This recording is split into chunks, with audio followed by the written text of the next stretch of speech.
കുറച്ച് കാലങ്ങളായിട്ട് CPI-യുമായി ബന്ധപ്പെട്ട് എന്ത് പ്രശ്നം വന്നാലും AKG സെൻ്ററിൽ നിന്ന് തുടർച്ചയായിട്ട് കൊടുക്കുന്ന ക്യാപ്സൂളാണ് ജമാഅത്തെ ഇസ്ലാമി.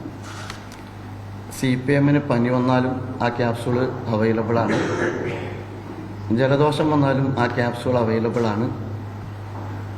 ഇപ്പോൾ വളരെ ശക്തമായ എന്തെങ്കിലും ഇഷ്യൂസ് വന്നാലും അതേ ക്യാപ്സൂളാണ് കൊടുത്തുകൊണ്ടിരിക്കുന്നത്. എല്ലാം ആ ക്യാപ്സൂൾ കൊണ്ട് മറികടക്കാൻ പറ്റുന്നതല്ല. കഴിഞ്ഞ കുറച്ച് ദിവസങ്ങളിലായിട്ട് ആ ക്യാപ്സൂളുമായിട്ട് ആളുകൾ കഷ്ടപ്പെടുന്നത് കാണുന്നത് കൊണ്ടുകൂടിയാണ് ഞാനിത് പറഞ്ഞത്.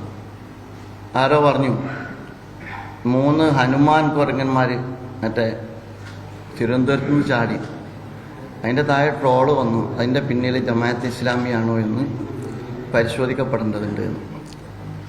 ആ ഒരർത്ഥത്തിൽ ജമാഅത്തെ ഇസ്ലാമിയെ ഈ വിഷയത്തിൽ കൊണ്ടുവന്നിട്ടുണ്ട്. അത്തരമൊരു സാഹചര്യത്തിലാണ് നിങ്ങളോട് ചില കാര്യങ്ങൾ പറയുന്നത്. ഇവിടെ യഥാർത്ഥ വിഷയത്തിൽ നിന്ന് വഴിതിരിച്ചു വിടാനുള്ള വളരെ ആസൂത്രിതമായ ശ്രമം CPM-ൻ്റെ ഭാഗത്ത് നിന്നുണ്ടാവുന്നുണ്ട്.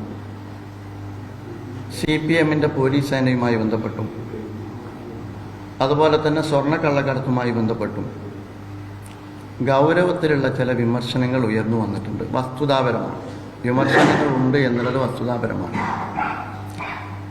ആ വിഷയത്തെ രാഷ്ട്രീയമായി നേരിടുന്നതിനും അതിനെ ഒരു ഭരണകൂടം എന്ന അർത്ഥത്തിൽ പരിശോധിക്കുന്നതിനും പകരമായി വളരെ അപകടകരമായ ഒരു നരേറ്റീവ് രൂപപ്പെടുത്തിയെടുത്ത് അതിൽ നിന്ന് ശ്രദ്ധ തിരിച്ചുവിടാനാണ് CPM ശ്രമിച്ചുകൊണ്ടിരിക്കുന്നത്.